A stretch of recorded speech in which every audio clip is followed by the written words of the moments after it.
Hello and welcome to Meadowbrook's Curriculum Knot. We're going to be presenting some information about the third grade reading EOG. So we just want to let you know some information about what the reading EOG will be like, why students will be taking it, and how you can help your child be successful to finish strong in reading this year. Okay, what is the third grade reading EOG? The English Language Arts end of grade test is meant to determine your child's ability to comprehend text on a third grade reading level. So again, these passages are going to be on a third grade reading level to make sure that your child is able to read at a third grade level proficiently. And the test will consist of 6 to 8 passages, usually 50 to 60 questions, and your child will be scored on a 1 through 5 scale, 1 being the lowest score, and 5 being the high score. And a 3, 4, or 5 is considered passing.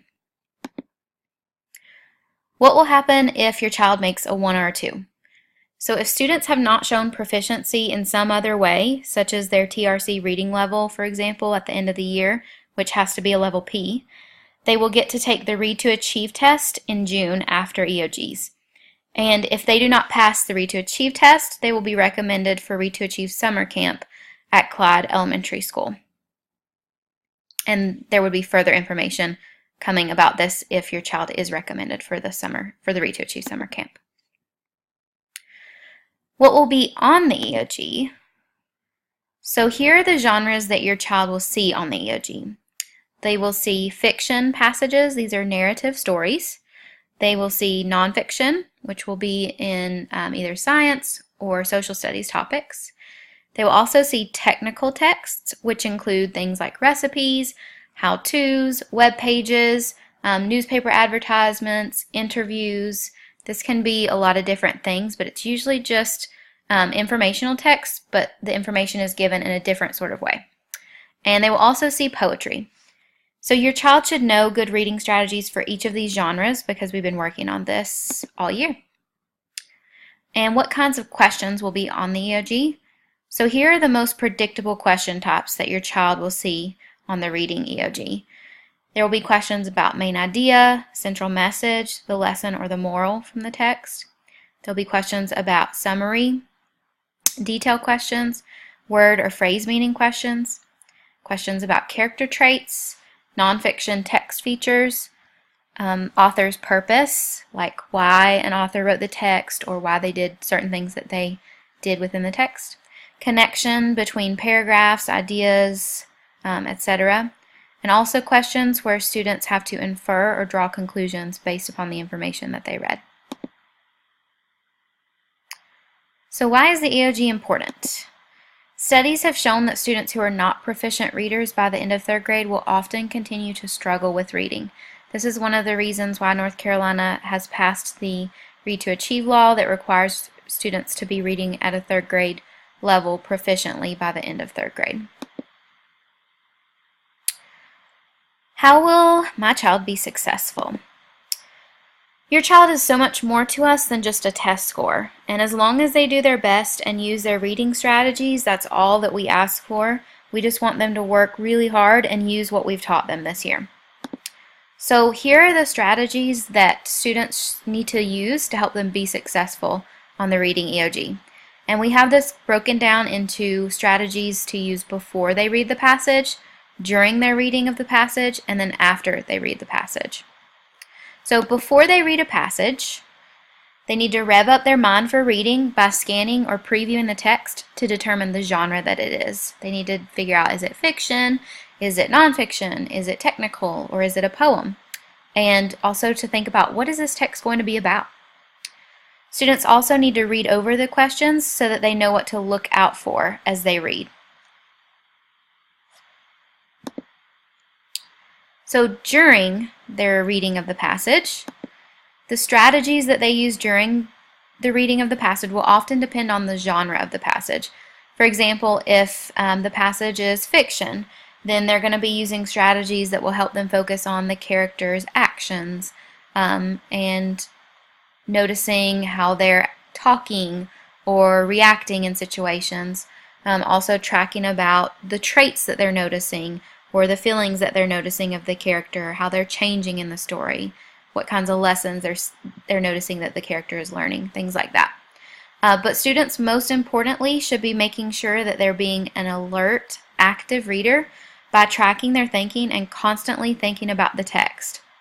So in other words, they need to make sure that they're thinking about and understanding their reading. That's going to be super important.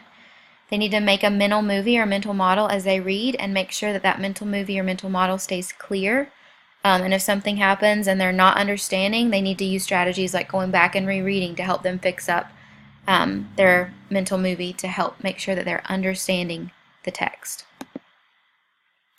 And then after they read a passage, while answering the questions about a passage, the students need to make sure to reread and go back to the text to mark their evidence. This is one of the biggest things that can make such a difference in how well a reader does on this EOG. So this is something we've talked about all year that students really struggle with, is that they have to go back and reread and find their evidence to help them answer the questions. Otherwise, they're not going to do well, and they're going to miss questions that were really not that hard to find. They just had to go back and reread. And this is going to be super important. If a child is going to make a 3, 4, or 5, this is something they're going to have to be able to do. Students also need to read through all of the choices and find the choice that they have the most evidence for from the text.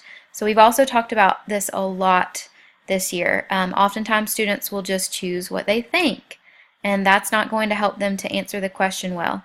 They have to go back and look at the evidence and what the text said to help them make the best choice. And then they also need to eliminate any unreasonable choices that they know were not in the text. So how can I help my child? One of the biggest things that you can do to help your child prepare for the reading EOG in 3rd grade is to make sure that your child is reading at least 30 minutes each night. This is going to be really important to help your child build their stamina up so that they're ready to read long on the test, because it can get really long and really tiring, and if students don't have a good stamina built up where they can read for long periods of time without stopping or getting tired, then it's going to make it so much harder for them to finish really strong, because they'll end up getting tired or start to dwindle as the test gets longer. So this will be really important. Also, you can make sure that your child is reading a variety of texts, making sure that they're reading some fiction, some nonfiction, some technical like recipes or magazine advertisements, things like that, how-to text, directions, stuff like that, and then also some poetry. You can let them read in a cool spot at home. So oftentimes at the end of the year, students will get really tired of all of the reading and the practicing that we have to do to get us prepared to do well at the end of the year on our assessments. So we don't want them to get burnt out. So we try to do some fun things at school to help keep them motivated and remind them of their love of reading. So this would be a good way to help them continue at home to stay motivated and keep reading long and strong. You can also ask them questions about what they read. This will be helpful to make sure that they're understanding their reading and comprehending. And a great resource for parents is the Read to Achieve Live Binder, which I'm going to show you. Here's the link to it, so you can write that down, or you can just Google the Read to Achieve for parents, and it'll bring you to this. So this is the Read to Achieve Live Binder for parents, and it's got a lot of different information. One of the best things that I noticed was it has some passages, like released things that'll look similar to the questions that they're asked on the EOG. So I'll show you some of those. So it's the Grade 3 Reading Portfolio sample set, and you can click and download it. And then you can see that it'll give you some different, has all the standards that we work on. And then it will give you some different passages, like here's one for example, and then some questions that are similar to what they would see and be asked on the EOG. So those are good things that you could use to help them practice at home. And then there's all kinds of other really good resources that you can use on here. It's got videos for parent learning, technology and reading, read aloud narrated books, and things that students can do at home also. So that would be another good resource to use to help your child. And then lastly, before the test, make sure that your child gets plenty of rest and has a good breakfast, and just help build their confidence. Let them know that you're proud of them, that they've worked really hard this year, and that you know that they're going to do their best, and just help them to relax. So, if you have watched this video with your child can tell Miss Pressel, Miss Devlin, or I, Miss Stiles, what this image was at the end of the video to let us know that you watched it, and your child will get a treat. So thank you for joining us for Curriculum Nut, and I hope that you found this helpful. Thank you.